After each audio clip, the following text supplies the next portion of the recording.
Hello guys, ಎಲ್ಲರಿಗೂ ನಮಸ್ಕಾರ. ನಾನು ನಿಮ್ಮ ಕೂರ್ ಗೇಮರ್. ಗೈಸ್, ನಾನು ಮತ್ತೆ ನನ್ನ ಗೆಳೆಯ ಅಂದ್ರೆ ಮಿಸ್ಟರ್ ವೆಂಕಿ ಅಂಡ್ ಕೂರ್ gamer presents biggest CS tournament in Karnataka ಅಂತಾನೆ ಹೇಳ್ಬೋದು. ಹಾಗೆ ಈ ಟೂರ್ನಮೆಂಟ್ ಅಲ್ಲಿ ಏನೇನ್ ರೂಲ್ಸ್ ಅಂಡ್ ಕಂಡೀಷನ್ಸ್ ಇದೆ, ಹೇಗೆ ಟೂರ್ನಮೆಂಟ್ ನ ರಿಜಿಸ್ಟ್ರೇಷನ್ ಮಾಡ್ಕೋಬೇಕು ಅಂತ ಹೇಳಿ ಪೂರ್ತಿ ಡೀಟೇಲ್ ಆಗಿ ಎಕ್ಸ್ಪ್ಲೈನ್ ಮಾಡಿರ್ತೀನಿ. ಸೊ ಸ್ಕಿಪ್ ಮಾಡ್ದಂಗ್ ಲಾಸ್ಟ್ ತನಕ ನೋಡಿ. ಫಸ್ಟ್ ಏನಪ್ಪಾ ಅಂದ್ರೆ, ನಾವು ಯಾವುದೇ ಕಾರಣಕ್ಕೂ ಅದರ್ ಸ್ಟೇಟ್ ಪ್ಲೇಯರ್ಸ್ ಗಳನ್ನ ನಾವು ರಿಜಿಸ್ಟ್ರೇಷನ್ ಮಾಡಿಸ್ಕೊಳ್ಳಲ್ಲ.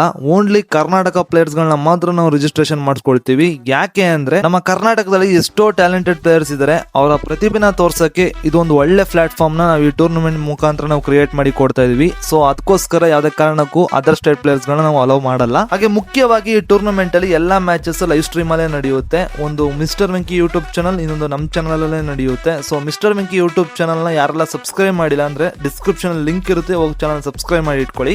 ಈ ಒಂದು ಟೂರ್ನಮೆಂಟ್ ಅಲ್ಲಿ ಫಸ್ಟ್ ಪ್ರೈಸ್ ಬಂದ್ಬಿಟ್ಟು 1500, ಸೆಕೆಂಡ್ ಪ್ರೈಸ್ ಬಂದ್ಬಿಟ್ಟು 800, ಥರ್ಡ್ ಪ್ರೈಸ್ ಬಂದ್ಬಿಟ್ಟು 500, ಪ್ಲೇಯರ್ ಆಫ್ ದಿ ಸೀಸನ್ ಅಂತ ಹೇಳ್ಬಿಟ್ಟು 300 rupees ನ ಪ್ರೈಸ್ ಫುಲ್ ಆಗಿ ನೀಡ್ತಾ ಇದೀವಿ. ಗೈಸ್, ಇವಾಗ ರೂಲ್ಸ್ ಅಂಡ್ ಕಂಡೀಷನ್ಸ್ ಬಗ್ಗೆ ನೋಡೋಣ. ಗೈಸ್, ಫಸ್ಟ್ ರೂಲ್ ಬಂದ್ಬಿಟ್ಟು ನಿಮ್ಮ ಸ್ಕ್ವಾಡ್ ಅಲ್ಲಿ ಎಲ್ಲಾ ಪ್ಲೇಯರ್ಸ್ ಸಹ ಸೇಮ್ ಗಿಲ್ಡ್ ಮೆಂಬರ್ಸ್ ಆಗಿರ್ಬೇಕು. ಯಾವ್ದೇ ಕಾರಣಕ್ಕೂ ಬೇರೆ ಒಂದು ಗಿಲ್ಡ್ ಪ್ಲೇಯರ್ ನ ಕರ್ಕೊಂಡ್ ಬಂದು ಗೇಮ್ ಪ್ಲೇ ಮಾಡೋ ರೀತಿ ಇಲ್ಲ. ಸೆಕೆಂಡ್ ರೂಲ್ ಬಂದ್ಬಿಟ್ಟು ಯಾವ್ದೇ ಕಾರಣಕ್ಕೂ ರೂಫ್ ಮೇಲೆ ಆಗಿರ್ಬೋದು, ಬಿಲ್ಡಿಂಗ್ ಮೇಲೆ ಆಗಿರ್ಬೋದು ಹತ್ತಿ ಫೈರ್ ಮಾಡೋ ರೀತಿ ಇಲ್ಲ.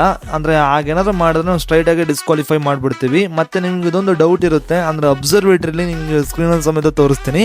ಅಂದ್ರೆ ಅಬ್ಸರ್ವೇಟರಿ ಈ ರೀತಿ ಒಂದು ಪ್ಲೇಸ್ ಅಲ್ಲಿ ಅಂದ್ರೆ ಈ ಕಡೆ ಸೈಡ್ ಇಂದ ನಿಂತು ಫೈರ್ ಮಾಡೋ ರೀತಿ ಇಲ್ಲ. ಅಲ್ಲಿ ಪಕ್ಕದಲ್ಲಿರೋ ನಿಂತೋಗಿರೋ ಗಾಡಿಗಳನ್ನ ಬೇಕಾದ್ರೆ ನೀವು ಯೂಸ್ ಮಾಡ್ಕೋಬಹುದು. ಆದ್ರೆ ನೀವು ಅಲ್ಲಿ ಮೇಲೆ ಹತ್ತಿ ಮಾತ್ರ ಹೊಡೆಯೋ ರೀತಿ ಇಲ್ಲ. ಇದನ್ನ ಫಸ್ಟ್ ತಿಳ್ಕೊಳ್ಳಿ. ಮತ್ತೆ ಇನ್ನು ಸುಮಾರು ಕಡೆ ಇದೇ ರೀತಿ ಇನ್ನು ಸುಮಾರು ಬಿಲ್ಡಿಂಗ್ಸ್ ಇದೆ. ಯಾವ್ದೇ ಕಾರಣಕ್ಕೂ ಬಿಲ್ಡಿಂಗ್ ಮೇಲೆ ಹತ್ತಿ ಫೈರ್ ಮಾಡ್ಲಿಕ್ಕೆ ಹೋಗ್ಬೇಡಿ. ಆಗೇನಾದ್ರೂ ಫೈರ್ ಮಾಡಿದ್ರು ಸಮೇತ ಹತ್ತಿದ್ರು ಸಮೇತ ನಾವು ಡಿಸ್ಕ್ವಾಲಿಫೈ ಮಾಡ್ಬಿಡ್ತೀವಿ. ಸೊ ಆದಷ್ಟು ಗ್ರೌಂಡ್ ಅಲ್ಲೇ ಫೈಟ್ ತಗೊಂಡು ಗೇಮ್ ಪ್ಲೇ ಮಾಡಿ, ಓಕೆನಾ? ಇವಾಗ ಹೇಳ್ದಂಗೆ ರೂಲ್ಸ್ ಗಳನ್ನ ಸಮೇತ ನಿಮ್ಗೆ ಹಾಗೆ ತೋರಿಸ್ಬಿಡ್ತೀನಿ. Guild members only allowed, no roof, only ground fight. ಇವಾಗ ಹೇಳ್ದಲ್ವಾ ಅದೇ ರೀತಿನೇ. ಮತ್ತೆ ಯಾವ್ದೇ ಕಾರಣಕ್ಕೂ ಗ್ಲೋವಾಲ್ ನ ಬ್ರೇಕ್ ಮಾಡೋ ರೀತಿ ಇಲ್ಲ. ಅಂದ್ರೆ ಗ್ಲೋವಾಲ್ ಮೇಲೆ ನೀವು ಹತ್ತಿ ಹೊಡಿಬಹುದು, ಬಟ್ ಗ್ಲೋವಾಲ್ ನ ಯಾವ್ದೇ ಕಾರಣಕ್ಕೂ ಬ್ರೇಕ್ ಮಾಡ್ಲಿಕ್ಕೆ ಹೋಗ್ಬೇಡಿ. ಮತ್ತೆ ನೋ ಕಂಟೈನರ್ ಯೂಸ್, ಅಂದ್ರೆ ಕಂಟೈನರ್ ಗಳು ಜಾಸ್ತಿ ಇರೋ ಜಾಗದಲ್ಲಿ ಅದ್ರ ಮೇಲೆ ಹತ್ತಿ ಹೊಡಿಯೋದು, ನೆಗ್ದು ಹೊಡಿಯೋದು ಈ ರೀತಿ ಎಲ್ಲ ಮಾಡೋ ರೀತಿನೇ ಇಲ್ಲ. ಮೈನ್ ಆಗಿ ಈ ಬಿಲ್ಡಿಂಗ್ ರೂಫ್ ಮತ್ತೆ ಈ ಕಂಟೈನರ್ ಇವು ಎರಡನ್ನ ಮಾತ್ರ ನಾವು ಸ್ಟ್ರಿಕ್ಟ್ ಆಗಿ ನೋಡ್ತೀವಿ. ಅಂದ್ರೆ ನೀವು ಏನಾದ್ರು ಮೇಲೆ ಹತ್ತಿ ಗಿತ್ತಿ ಹೊಡಿಯೋದು ನೋಡಿದ್ರೆ ನಾವು ಡಿಸ್ಕ್ವಾಲಿಫೈ ಮಾಡ್ಬಿಡ್ತೀವಿ. Next no hack, no panel. Guys, ನಾವು ಮಾತ್ರ ಇದನ್ನ ತುಂಬಾ ಸೂಕ್ಷ್ಮವಾಗಿ ನೋಡ್ತೀವಿ, ತುಂಬಾ ಸೀರಿಯಸ್ ಆಗಿ ತಗೊಂಡು ಡಿಸಿಷನ್ ಹಾಗೆ ತುಂಬಾ ಸ್ಟ್ರಿಕ್ಟ್ ಆಗಿರುತ್ತೆ. ನೀವು ಅಥವಾ ನಿಮ್ಮ ಟೀಮ್ ಮೇಲೆ ಏನಾದ್ರು ಈ ರೀತಿ ಕಂಪ್ಲೇಂಟ್ಸ್ ಬಂತು ಅಂದ್ರೆ ನಾವು ಎನ್ಕ್ವೈರಿ ಮಾಡೋದಕ್ಕೆ ಎಲ್ಲದಕ್ಕೂ ಸಮೇತ ನೀವು ಸಹಕರಿಸಲೇಬೇಕು. ನಾವು ಡಿಫ್ರೆಂಟ್ ಆಗಲ್ಲ ಎನ್ಕ್ವೈರಿ ಮಾಡ್ತೀವಿ. ಸೊ ಎಲ್ಲದಕ್ಕೂ ಸಮೇತ ನೀವು ಸಹಕರಿಸಲೇಬೇಕು. ಆಗೇನಾದ್ರು ಸಹಕರಿಸಲಿಲ್ಲ ಅಂದ್ರೆ ನಾವ್ ಏನ್ ಡಿಸಿಷನ್ ತೆಗಿಬೇಕು ಆ ರೀತಿ ತೆಗಿತೀವಿ. ಆದಷ್ಟು ಈ ಪ್ಯಾನಲ್ ಅಂಡ್ ಹ್ಯಾಕ್ ನ ಅವಾಯ್ಡ್ ಮಾಡಿ. ಈ ರೀತಿ ಕಚಡ ಕೆಲಸಗಳನ್ನ ಮಾಡ್ಲಿಕ್ಕೆ ಹೋಗ್ಬೇಡಿ. ಈ ತರ ನೀವು ಯೂಸ್ ಮಾಡೋದ್ರಿಂದ ಫೇರ್ ಆಗಿ ಆಡೋ ಪ್ಲೇಯರ್ಸ್ ಗಳಿಗೆ ವ್ಯಾಲ್ಯೂನೇ ಇರಲ್ಲ. ಸೊ ಈ ತರ ಕಂಪ್ಲೇಂಟ್ಸ್ ಗಳಲ್ಲಿ ಇದ್ರಲ್ಲಿ ನಾವು ಎಲ್ಲಾ ರೀತಿನೂ ಸಮೇತ ನಾವು ಆಕ್ಷನ್ ತೆಗಿತೀವಿ.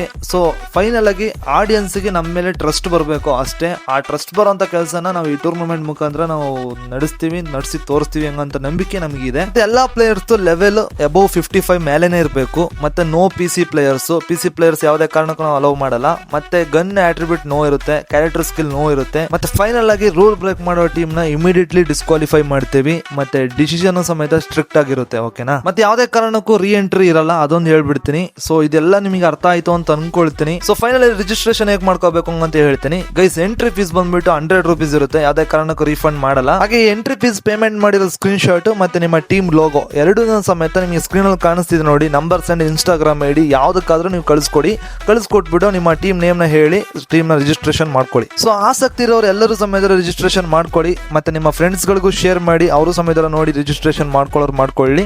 ರಿಜಿಸ್ಟ್ರೇಷನ್ ಎಂಡ್ ಡೇಟ್ ಬಂದ್ಬಿಟ್ಟು July 15th. Tournament start date ಬಂದ್ಬಿಟ್ಟು July 19th. So July 15th ತನಕ ರಿಜಿಸ್ಟ್ರೇಷನ್ ಮಾಡ್ಕೊಳ್ಳೋಕೆ ಟೈಮ್ ಇರುತ್ತೆ. ಆದಷ್ಟು ರಿಜಿಸ್ಟ್ರೇಷನ್ ಮಾಡ್ಕೊಳ್ಳಿ. ರಿಜಿಸ್ಟರ್ ಮಾಡಿ ನಿಮ್ಮ ಟ್ಯಾಲೆಂಟ್ ನ ತೋರಿಸಿ ಪ್ರೈಸ್ ಪೂಲ್ ನ ಗೆದ್ಕೊಂಡು ಹೋಗಿ ಹಂಗಂತ ಹೇಳ್ತಾ ಇವತ್ತಿನ ವಿಡಿಯೋನಲ್ಲಿ ಮುಗಿಸ್ಕೊಳ್ತಾ ಇದೀನಿ. Love you guys, bye.